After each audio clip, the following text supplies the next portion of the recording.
Hello എല്ലാവർക്കും നമസ്കാരം. ഇന്ന് ഞങ്ങൾ ഒരു ചെറിയ ട്രാവലിംഗ് വീഡിയോ ആണ് ആഡ് ചെയ്യാൻ ഉദ്ദേശിച്ചത്.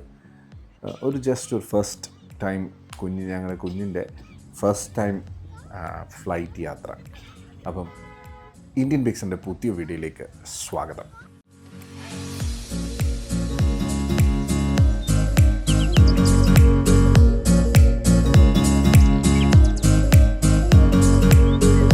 നല്ലൊരു മലയോര പ്രദേശത്തിൻ്റെ താഴ്വാരം, അവിടെ വെള്ളം നിറഞ്ഞു കിടക്കുന്നു. ആ മലയിൽ നിന്ന് നല്ല നീരൊഴുക്കുണ്ട് കേട്ടോ. ഇത് വേറൊന്നുമല്ല, കാലിക്കറ്റ് എയർപോർട്ടിലുള്ള ചെറിയൊരു ഫോട്ടോ ഫ്രെയിമാണ്. അടിപൊളിയല്ലേ കാണാൻ, നല്ല രസമുണ്ടല്ലേ. ഞാൻ കണ്ടപ്പോൾ തന്നെ അവിടെ എത്തിപ്പെട്ടൊരു ഫീൽ ഉണ്ടായിരുന്നു. അങ്ങനെ മുമ്പോട്ട് ചെന്നപ്പം അവിടെ എനിവേസ് എയർപോർട്ടിൽ നല്ല പൈസയാണ്. അപ്പം വിശന്നും ഒരു ദോശയൊക്കെ ഓർഡർ ചെയ്തു. ഈ കറി ട്രീ എന്നൊക്കെ പറയുന്ന തൊട്ടടുത്തുള്ള 2 ഷോപ്പുകളും ഒരേ ആളുടെ തന്നെയാണ് കേട്ടോ. അതിനോട് ചേർന്ന് തന്നെ ഇതുപോലെ പട്ട് സാരിയും ചെറിയ ചെറിയ ഉടുപ്പുകളൊക്കെ കിട്ടുന്ന ഷോപ്സ് ഉണ്ട്. അടിപൊളിയാണ്.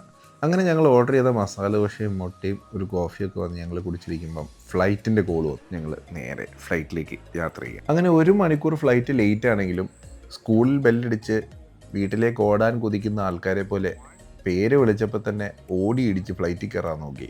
ഒരു സീറ്റ് പോലും കാലിയില്ല. ഇന്ന് ഈ പോകുന്ന ഫ്ലൈറ്റ് ഫുൾ ഫില്ലാണ്. ആ വീഡിയോ ഞാൻ ഇതിനകത്തിൽ ആഡ് ചെയ്യാം, അപ്പോൾ നിങ്ങൾക്ക് മനസ്സിലാവും. ഞങ്ങൾ പക്ഷേ ഭയങ്കര എക്സൈറ്റഡ് ആണ്. കുഞ്ഞിൻ്റെ ഫസ്റ്റ് ഫ്ലൈറ്റ് ആണല്ലോ. അതുകൊണ്ട് തന്നെ ഞങ്ങൾ വളരെ സമാധാനപരമായി ഞങ്ങൾ കയറിയപ്പോൾ തന്നെ ഓരോ അച്ചായന്മാരും അമ്മമാരും വെറുതെ സ്വിച്ച് കിടന്ന് കുത്തുന്നത് കണ്ടു. ഇത് ഡൽഹി വരെ എത്തിക്കുമെന്നറിയില്ല, എങ്കിലും കാത്തിരുന്ന് കാണാം. ഫ്ലൈറ്റ് മൂവ് ചെയ്യുന്നതിന് മുമ്പായിട്ട് തന്നെ അവരുടെ സേഫ്റ്റി മെഷേഴ്സൊക്കെ നമുക്ക് പറഞ്ഞ് പഠിപ്പിച്ചു തന്നു. ഇതൊക്കെ ഉപയോഗിച്ചാൽ ഭാഗ്യമെന്ന് പറയാം. ഫ്ലൈറ്റ് ആകാശത്തേക്ക് പറന്നുയർന്നു. അതിൻ്റെ വീഡിയോ എടുക്കാൻ പറ്റിയില്ല. മുകളിലെത്തി കുറച്ച് നേരത്തിന് ശേഷം തന്നെ അവർ നമുക്ക് ഓർഡർ ചെയ്ത ഫുഡൊക്കെ സെർവ് ചെയ്യാനായിട്ട് സ്റ്റാർട്ട് ചെയ്തിട്ടുണ്ട്. അങ്ങനെ ഫ്ലൈറ്റിൽ ബോർഡിംഗ് ആവുന്നതിന് മുമ്പായിട്ട് ഞങ്ങൾ ഓർഡർ ചെയ്ത ഫുഡ് വന്നു. കുഞ്ഞിന് വേണ്ടി ഒരു സ്വീറ്റ് കേക്കും ഞങ്ങൾക്കൊരു ചെറിയ ബിരിയാണി പോട്ട് പോലെ ഒരു സംഭവം കൂടിയാണ് ഞങ്ങൾ ഓർഡർ ചെയ്തത്. പിന്നെ ഒരു സാൻഡ്വിച്ചും ഉണ്ടായിരുന്നു. സാൻഡ്വിച്ച് ഞാൻ വീഡിയോ എടുക്കാൻ വിട്ടുപോയി. ആൻഡ് ഇതൊരു 8 minutes ബിരിയാണി എന്നുള്ളൊരു സെറ്റപ്പ് ഹൈദരാബാദി ബിരിയാണിയാണ് കേട്ടോ. അപ്പം നല്ലതായിരുന്നു 2 ഫുഡും. അങ്ങനെ 19 years ഓഫ് ഗോയിങ് പ്ലേസസ് എന്നുള്ളൊരു ടാഗ് ലൈനൊക്കെ നമ്മുടെ സീറ്റ്സിന് മുകളിൽ അവർ കൊടുത്തിട്ടുണ്ട്. നല്ല എക്സ്പീരിയൻസ്ഡ് ആയിട്ടുള്ള ആളുകൾ തന്നെയാണ് കേട്ടോ ഇത് ഫ്ലൈ ചെയ്യിപ്പിക്കുന്നത്. ആൻഡ് ക്രൂവും ഒന്നും നമുക്ക് പറയാനില്ല, നല്ല സൂപ്പർ എക്സ്പീരിയൻസ്ഡ് ആയിട്ടുള്ള ക്രൂ ആയിരുന്നു. അവർ നമുക്ക് നല്ല രീതിയിൽ തന്നെ ഫുഡ് സെർവ് ചെയ്യുകയും നല്ല റെസ്പോൺസസ് ആയിരുന്നു.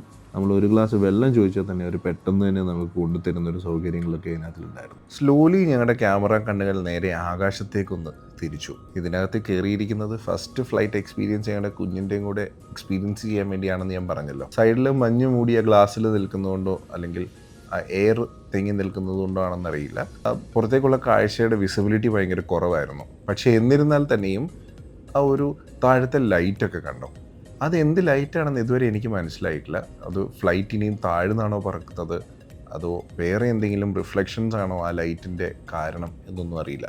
ഇതുപോലെ ഇതിനു മുമ്പ് ഞാൻ പലയിടത്ത് യാത്ര ചെയ്ത സമയത്ത് രാത്രിയിൽ ഒക്കെ ഞാൻ ഇതുപോലത്തെ ലൈറ്റ്സ് താഴെ കണ്ടിട്ടുണ്ട്.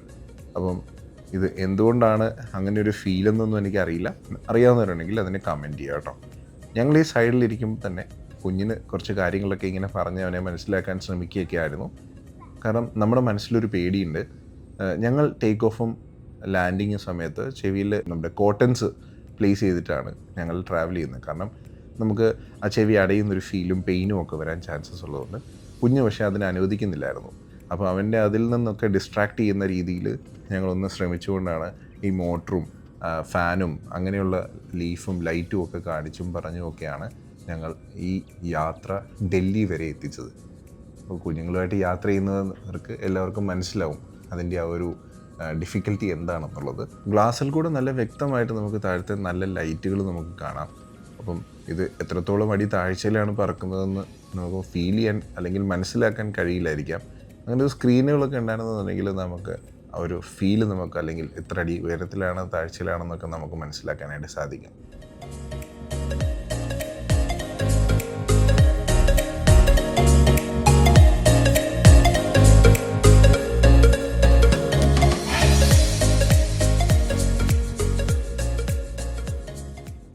ഫ്ലൈറ്റ് 1 മണിക്കൂർ ലേറ്റ് ആയിരുന്നു എങ്കിൽ പോലും നമുക്ക് ആ 1 മണിക്കൂർ കാൽക്കുലേഷൻ ചെയ്ത് അറൗണ്ട് 3 hours നമ്മളെ ഈ പ്ലേസിൽ ഈ ഇൻഡിഗോ ഫ്ലൈറ്റ് എത്തിച്ചിരിക്കുകയാണ്. ഇവരുടെ സർവീസ് ഭയങ്കര പക്ക ഡെഡിക്കേറ്റഡ് ആയിരുന്നു കേട്ടോ. നല്ല അടിപൊളി സർവീസായിരുന്നു. ഒരു നിമിഷം എന്ത് ചോദിച്ചാൽ പോലും അവർ നമുക്കത് എത്തിച്ചു തരാനും അവർക്ക് പറ്റുന്നതാണെങ്കിൽ അത് ചെയ്തു തരാനും അവർ സന്തോഷകരമായിട്ട് ചെയ്തു. അങ്ങനെ നമ്മൾ ഒരു സ്ഥലത്ത് എത്തിയിരിക്കുകയാണ്. ആ സ്ഥലം വേറൊന്നുമല്ല, ഡൽഹി എയർപോർട്ട്. ഇത് ലാൻഡിങ്ങിനോട് അടുത്തിരിക്കുമ്പോൾ നമുക്കൊരു സൗണ്ട് കേൾക്കാമല്ലോ, 100, 50, 30, 20, 10, 0. ഇത് പറഞ്ഞുകൊണ്ട് ലാൻഡ് ചെയ്യുന്ന ആ ഒരു ഫീലുണ്ടല്ലോ, ഇങ്ങനെയാണ് ആ ലാൻഡിങ് എന്ന് ശരിക്കും എക്സ്പീരിയൻസ് ചെയ്യാൻ പറ്റി. അങ്ങോട്ട് നോക്കിക്കഴിഞ്ഞ് കഴിഞ്ഞാൽ ദൂരെ ഇഷ്ടം പോലെ ഫ്ലൈറ്റ് കിടക്കുന്നത് നമുക്ക് മിന്നായം പോലെ കാണാനായിട്ട് കഴിയും. ഈ ലൈറ്റിൻ്റെ വെട്ടത്തിൽ ഇതൊന്നും നമുക്ക് കാണാൻ സാധിക്കത്തില്ല എന്നുള്ളതാണ് യഥാർത്ഥ സത്യാവസ്ഥ. എന്നിരുന്നാലും വന്നിറങ്ങുമ്പോൾ കാണുന്ന കാഴ്ചകൾ പോലെയല്ല, ഒത്തിരി അധികം ലൈറ്റുകൾ അങ്ങോട്ടും ഇങ്ങോട്ടും മിന്നി മറയുന്നത് നമുക്ക് പെട്ടെന്ന് തന്നെ നമ്മുടെ കണ്ണിൽ കാണാൻ കഴിയും. അങ്ങനെ നമ്മൾ ലാൻഡ് ചെയ്തിരിക്കുകയാണ്. വേറൊന്നുമല്ല, ഡൽഹി എയർപോർട്ടിലാണ്. ഞങ്ങൾ വന്നിരിക്കുന്നത് ഡൽഹിയിലാണ്. ഡൽഹിയിൽ ഞങ്ങൾ താമസിക്കാൻ പോകുന്ന ഹോട്ടലിൻ്റെ ഡീറ്റെയിൽസും എങ്ങനെയാണ് ആ ഹോട്ടൽ എന്നൊക്കെ ഞാൻ അടുത്ത വീഡിയോയിൽ ആഡ് ചെയ്യാം. പൈലറ്റ് വളരെയധികം കഷ്ടപ്പെടുന്നുണ്ട്. കാരണം വേഗത്തിൽ പറക്കുന്നതിനേക്കാൾ വേഗത്തിലാണ് റൺവേയിൽ ഓടുന്നതെന്ന് നമുക്ക് തന്നെ തോന്നിപ്പോകുന്ന സമയത്ത് ഈ വലിയൊരു ഫ്ലൈറ്റിനെ തൻ്റെ കയ്യിലൊതുക്കി അതിൻ്റെ വേഗത കുറച്ച് ആളുകളെ സേഫായി ഈ ഡൽഹി എയർപോർട്ടിൽ ഇറക്കുക എന്നുള്ളത് ഏറ്റവും വലിയ ചുമതലയാണ് കേട്ടോ ഫ്ലൈറ്റിൽ ഈ ക്രൂ മെമ്പേഴ്സിനും ഉള്ളത്.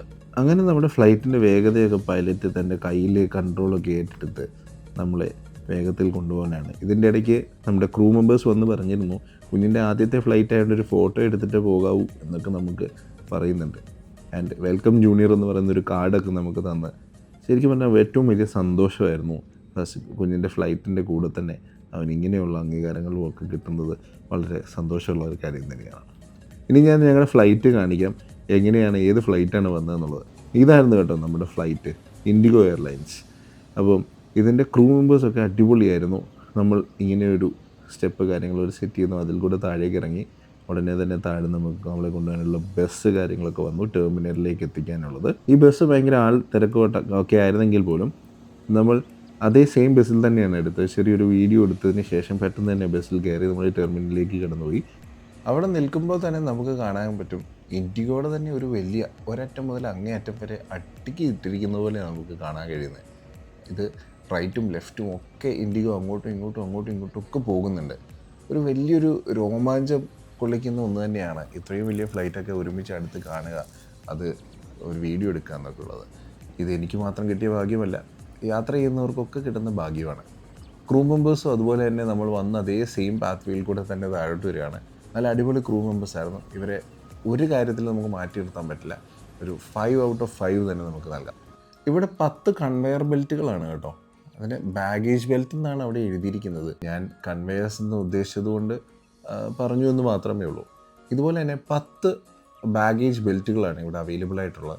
ഈ 10 ബാഗേജ് ബെൽറ്റിലും ഇതുപോലൊരു കാര്യങ്ങൾ സെറ്റ് ചെയ്തിട്ടുണ്ട്. അവിടെ ട്രാൻസ്പോർട്ടേഷനും ടാക്സി സർവീസസിനും ഉള്ള ഒരു ഡീറ്റെയിൽസും കാര്യങ്ങളൊക്കെ അവിടെ കൊടുത്തിട്ടുണ്ട്. എനിക്ക് തോന്നുന്നു ഇതിൽ നിന്നാണെന്ന് തോന്നുന്നു AC വെൻറ്റിലേഷൻസ് ഒക്കെ കൊടുത്തിരിക്കുന്നത്. അങ്ങനെ അല്ല എന്നുണ്ടെങ്കിൽ നിങ്ങൾക്ക് കമൻറ്റ് ചെയ്യാം. ഇവിടെ ഞാൻ പറഞ്ഞല്ലോ 10 കൺവെയർ ബെൽറ്റുകളാണ്, അല്ലെങ്കിൽ 10 ബാഗേജ് ബെൽറ്റുകളാണ്. അതുപോലെ തന്നെ എല്ലാ ബാഗേജ് ബെൽറ്റുകളെയും തൊട്ടടുത്ത് തന്നെ ഒരു നല്ല സ്പേസ് ഒരുക്കിയിട്ടുണ്ട്. ആളുകൾക്കൊന്ന് സുഖകരമായി നിൽക്കാനും ബാഗ് കളക്ട് ചെയ്ത് പോകാനുള്ള സൗകര്യങ്ങളൊക്കെ അവരവിടെ ചെയ്തിട്ടുണ്ട്. എല്ലായിടത്തും ട്രോളി ബാഗുകളും എല്ലായിടത്തും ട്രോളീസൊക്കെ അറേഞ്ച് ചെയ്തിട്ടുണ്ട്. ഇനിയും തീർന്നിട്ടുണ്ടെങ്കിൽ അത് അവരുടനെ തന്നെ അത് അറേഞ്ച് ചെയ്ത് റെഡിയാക്കി നിർത്തുന്നത് അവിടെ നമുക്ക് കാണാനായിട്ട് പറ്റും. അങ്ങനെ ഞങ്ങൾ നടന്ന് ഞങ്ങളുടെ കൺവെയർ ബെൽറ്റിലേക്ക് എത്തുകയാണ്, അല്ലെങ്കിൽ ബാഗേജ് ബെൽറ്റിലേക്ക് എത്തുകയാണ്. നമ്പർ 4ലാണ് ഞങ്ങളുടെ ബാഗ്സ് വരുന്നതെന്ന് ഞങ്ങൾ കേട്ടു. കുഞ്ഞനാണ് ഏറ്റവും വലിയ സന്തോഷം. കാരണം അവൻ്റെ ഒരു ചെറിയ ബാഗ് ഉണ്ടായിരുന്നു. ആ ബാഗ് ഞങ്ങൾ കാലിക്കറ്റ് എയർപോർട്ടിൽ വെച്ച് തന്നെ ഞങ്ങൾ ആ ബാഗ് ഫ്ലൈറ്റിൽ കയറ്റി വിട്ടിരുന്നു. അപ്പോൾ ആ ബാഗ് വിട്ടപ്പോൾ തന്നെ അവിടെ ബാഗേജ് ചെക്ക് ചെയ്യുന്ന ആളുകളോടൊക്കെ ഇവൻ കരയുകയും ആ ബാഗ് തിരിച്ചു വേണമെന്നൊക്കെ പറയുകയൊക്കെ ചെയ്തു. ബട്ട് ഇവിടെ വന്ന് ഫസ്റ്റ് തന്നെ അവൻ്റെ ബാഗ് കണ്ടുപിടിക്കാനുള്ള ശ്രമത്തിലാണ്. അപ്പോൾ തന്നെ അവൻ്റെ അമ്മയെ വിളിച്ചുകൊണ്ട് ഇതുവഴിയാണോ ബാഗ് ആദ്യം ഇറങ്ങി വരുന്നത്, ആ ഏരിയയിലേക്ക് കൂട്ടിക്കൊണ്ടുപോയി അവൻ്റെ ബാഗ് എടുത്തുകൊണ്ട് വന്നു എന്നുള്ളതാണ് ഇതിൻ്റെ ഏറ്റവും വലിയ ഹൈലൈറ്റ്. ഇത്രയും വലിയ എയർപോർട്ടിൽ കുഞ്ഞുങ്ങളൊക്കെ ഉണ്ടെന്നുണ്ടെങ്കിൽ നിങ്ങൾ കൈയൊക്കെ പിടിച്ച് നടത്തുന്നതായിരിക്കും ഏറ്റവും നല്ലത്. കാരണം ഇവിടുന്ന് ഒരു ഓട്ടം വെച്ച് കൊടുത്തു കഴിഞ്ഞാൽ ഭയങ്കര പാടായിരിക്കും. പിന്നെ അറിയാതെ എങ്ങനെ ബാഗേജ് ബെൽറ്റ് കയറിയിട്ടുണ്ടെങ്കിൽ അവർ അതിൻ്റെ കൂടെ അകത്തേക്ക് പോവുകയും ചെയ്യും.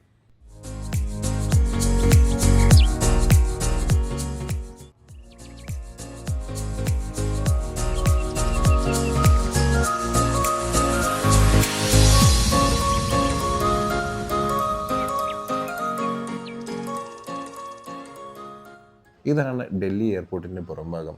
ഇവിടെ കടന്നു വരുന്നവർ ആര് തന്നെയാണെങ്കിലും നിങ്ങൾ ഹോട്ടൽ ബുക്ക് ചെയ്തിട്ടാണ് വരുന്നതെങ്കിൽ അവരോട് തന്നെ പറയുക ക്യാബ് അറേഞ്ച് ചെയ്ത് നിങ്ങളെ അവർ പിക്ക് ചെയ്യാനായിട്ട്. ഇവിടെ വന്നിട്ട് ഉബർ ബുക്ക് ചെയ്തിരുന്നു. ഉബർ ബുക്ക് ചെയ്ത സമയത്ത് അതിൽ നിന്ന് ക്യാഷായിട്ട് കൊടുക്കണമെന്ന് പറഞ്ഞിട്ട് അവരത് ഓട്ടോമാറ്റിക്കലി ക്യാൻസൽ ചെയ്ത് എൻ്റെ അക്കൗണ്ടിൽ നിന്ന് പൈസയൊക്കെ പോയി. അത് നമുക്ക് റീഫണ്ട് കിട്ടുകയും ചെയ്തു. ഡൽഹിയിലെ പുതിയ വിശേഷങ്ങളും പുതിയ കാഴ്ചകളും ഒക്കെ കാണും. അടുത്ത വീഡിയോയിൽ കാണാം. ഇത്രയും നേരം വീഡിയോ കണ്ടതിന് നന്ദി. വീഡിയോ ലൈക്ക് ചെയ്യുക, ഷെയർ ചെയ്യുക, സബ്സ്ക്രൈബ് ചെയ്യുക, ഷെയർ ചെയ്യുക ഫ്രണ്ട് സർക്കിളിലേക്ക്. പുതിയ വീഡിയോ ആയിട്ട് കാണുമ്പോഴേക്കും വണക്കം. Bye bye.